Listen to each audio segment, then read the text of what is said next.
dan ternyata itu mengandung energi negatif yang dijadikan media jin. Media jin itu kemudian disugesti oleh penghuni rumahnya sebagai keselamatan dan lain sebagainya.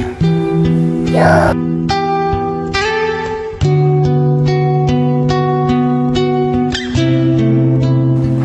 Coba dan ikuti energinya. Berdiri, ikuti.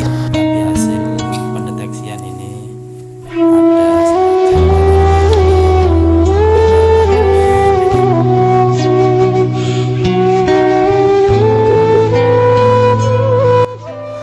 Assalamualaikum warahmatullahi wabarakatuh.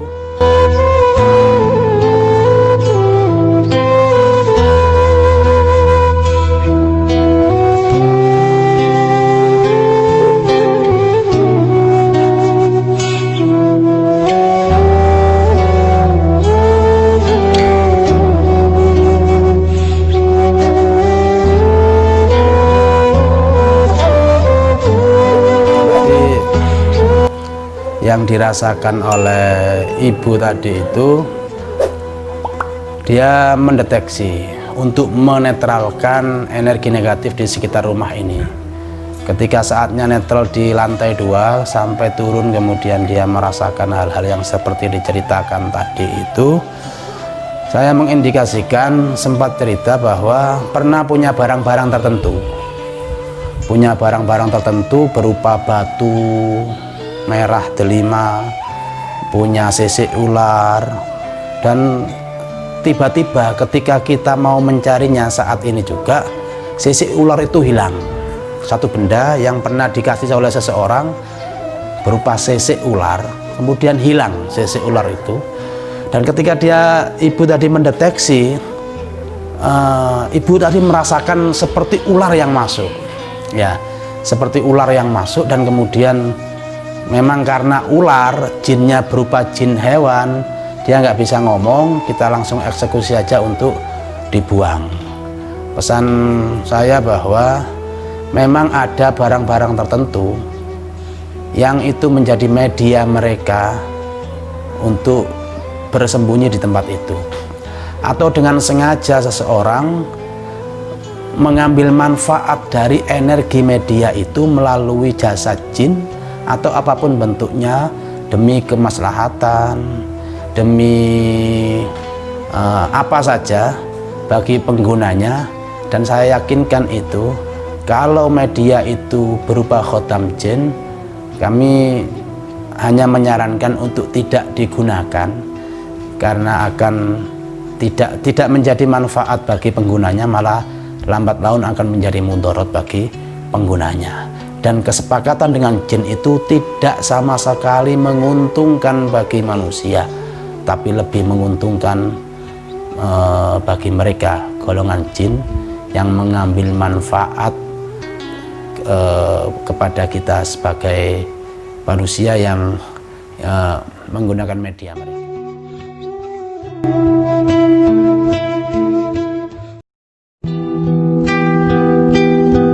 Membuat air untuk menetralisir lokasi, persiapan pendeteksian adakah pengaruh di luar tubuhnya, bukhul atau energi negatif yang lainnya di rumah ini. Nanti kita deteksi melalui orang yang terindikasi penyakit tadi itu, dan itu bisa dilakukan, ya.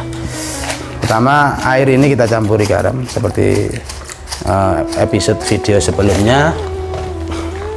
Kemudian kita campuri dengan daun bidara, serbuk daun bidara. Kita bacakan Al-Fatihah, ayat kursi, 3 kulhu, Al-Falak, dan An-Nas, kemudian ditiupkan ke airnya.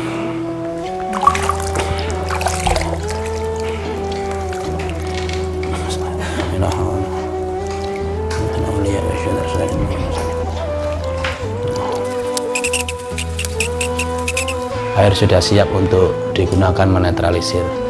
Selanjutnya kita akan mendeteksi di mana letak energi negatif itu yang mempengaruhi atau bervibrasi pada penghuni rumahnya. Kita ikuti aja.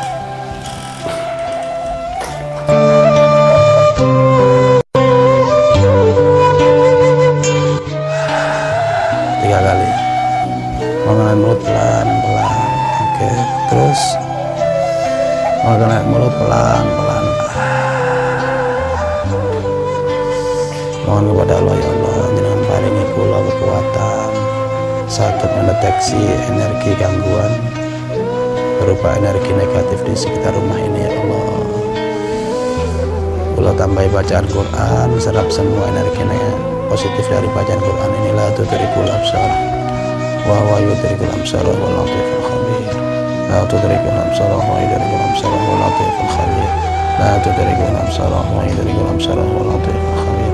La tudrikul absar wa yudrikul absar wa latiful khabir.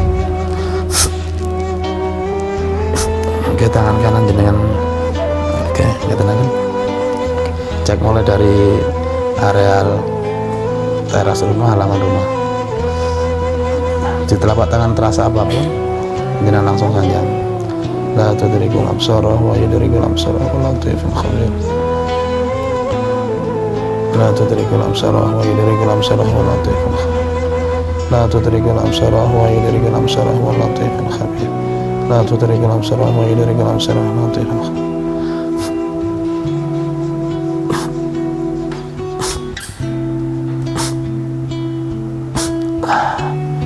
Wa ni'buduni hadza siratal mustaqim.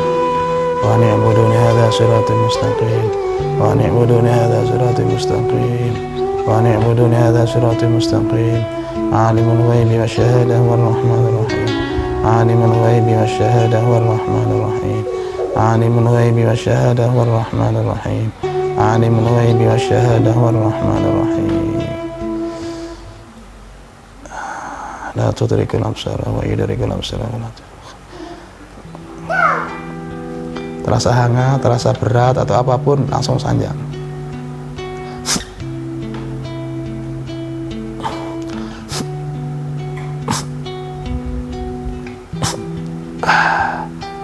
Bundi, area bundi, terasa apa? Hangat, halaman. Oke, coba jenengan jangan sisir lagi. Kalau fokus di satu tempat itu, buang. La tudrikul absar.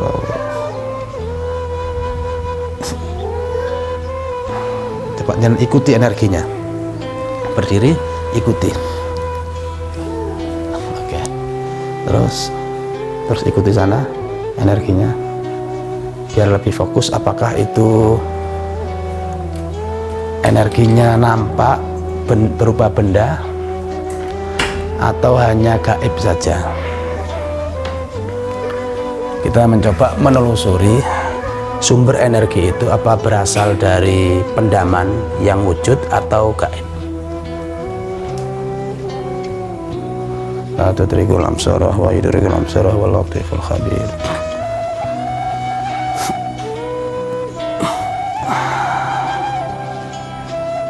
Kalau terasa lebih di situ, ikuti.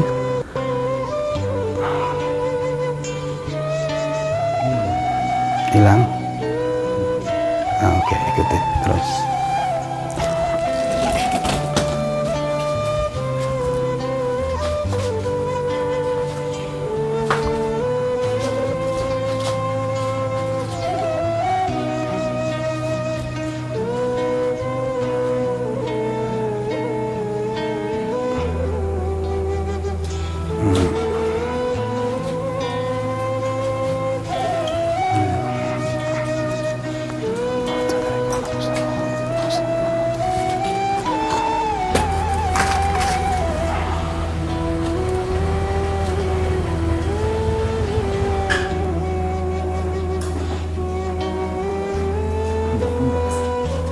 Dan langsung tarik, buang seluruhnya,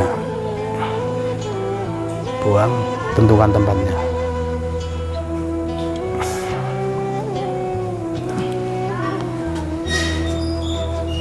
Netral.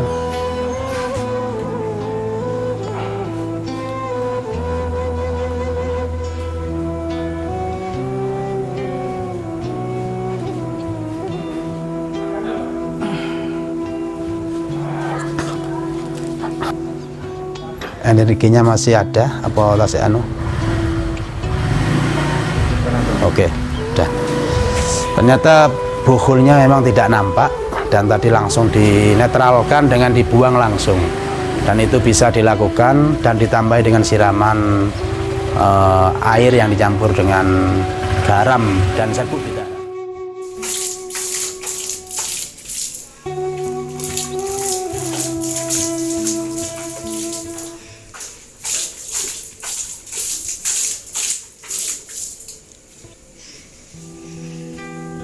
Alhamdulillah setelah saya diruqyah sama Pak Ustadz, badan saya terasa ringan, tidak berat lagi. Mungkin ini efek dari pegangan saya yang dulu-dulu ya. Jadi saya harap yang memiliki pegangan-pegangan seperti itu kalau memang berupa jin apa itu memang tidak baik. Ya saya benar-benar sudah tidak mau lagi mempunyai pegangan seperti itu karena memang efeknya berat sekali di tubuh saya. Alhamdulillah dengan ruqyah ini saya merasa lega, sudah merasa kayak tidak diganggu lagi. Alhamdulillah, saya kira ruqyah saya kali ini sudah cukup, sudah selesai, dan insya Allah indikasi-indikasi dari penyebab gangguan selama ini di rumah ini melalui yang berefek pada penghuni rumahnya, insya Allah sudah bisa kita indikasikan bahwa itu berawal dari Ibu Markiah tadi yang dulunya sebelum berumah tangga sempat diberikan sesuatu dan kemudian pergi ke tempat-tempat. Ini adalah semacam apa ya, batu permata yang berwarna merah, entah jenisnya apa saya nggak tahu, tapi hasil pendeteksian ini ada semacam energi-energi yang tidak bagus, energinya negatif.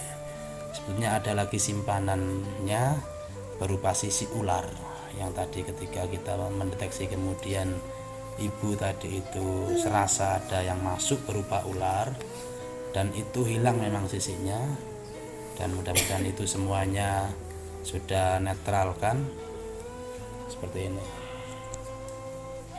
Pergi ke tempat-tempat sesuatu, tempat-tempat tertentu yang itu mengandung khodam jin.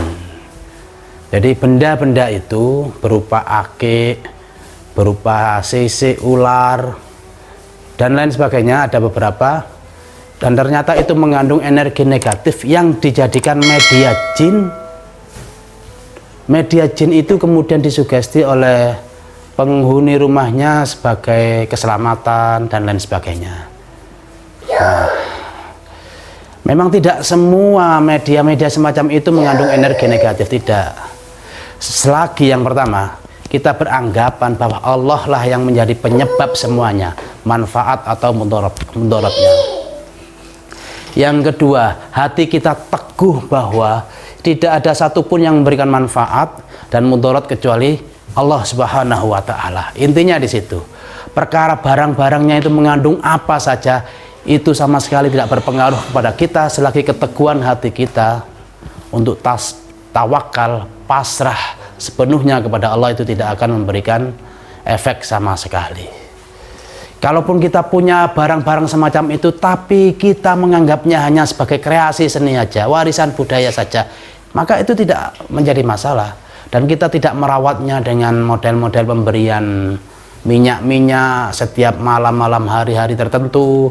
Dan itu saya kira ritual-ritual semacam itu akan menguntungkan dan mengundang energi lain yang masuk dan kemudian akan berpengaruh negatif kepada penghuni rumahnya. Mudah-mudahan ruqyah kita kali ini betul-betul memberikan manfaat dan hikmah, pelajaran yang besar bahwa Allah lah semuanya tempat kembali, hanya kepada Allah lah kita berpasrah, berserah diri.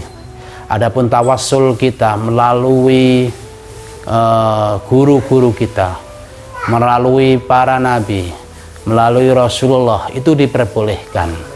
Sangat diperbolehkan sekali para ulama banyak membedah itu semuanya atas keberkahan kemuliaan dari para ulama, dari para nabi, dari Rasulullah, dari para wali, atau waktu dan benda-benda tertentu. Selagi kita tetap berpasrah kepada Allah, Allah memberikan banyak kemuliaan pada benda. Ka'bah sebagai kiblat kita untuk sholat itu benda, dan Allah memberikan kemuliaan. Allah juga memberikan kekeramatan, kemuliaan pada waktu di sepertiga malam. Itu waktu-waktu yang mustajabah. Allah memberikan kemuliaan pada makhluk berupa waktu.